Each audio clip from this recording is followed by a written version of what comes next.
I know I just posted a video yesterday, but I wanted to show you that one of the examples of how my garden isn't always perfect. Not that I've hid that in any way, but here's another example. So I just wanted to show you, not everything goes perfectly. In my white potted container for tomatoes, I was inspecting the tomatoes this afternoon, as I occasionally do when I take my mini work breaks, and I realized that 2 of the tomatoes have blossom end rot. The rest look fine, as I'll show you in a second, but I've heard this is from a calcium deficiency and or inconsistent watering, and I haven't necessarily been super consistent with watering the container for these tomatoes, so I think that could be it. This is why I think it was just me not watering consistently. See this? I accidentally tore this part. This is where I took off one of the 2 tomatoes, right here. That's where I took off one of the 2 tomatoes that had the blossom end rot, and right next to it is this beautiful one.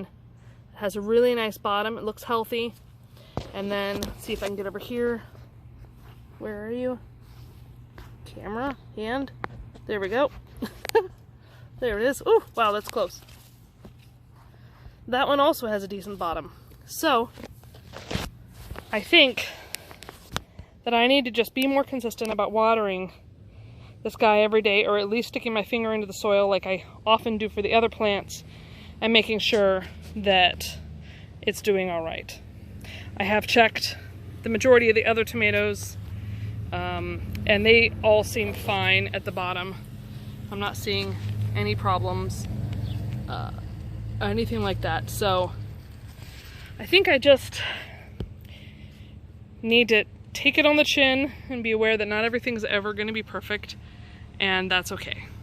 I still have tomatoes growing. It's not the end of the world. So that's it for this video. If you liked it, please hit that button, and please subscribe if you haven't already. And if you're growing tomatoes, have you had blossom end rot? How have you solved it?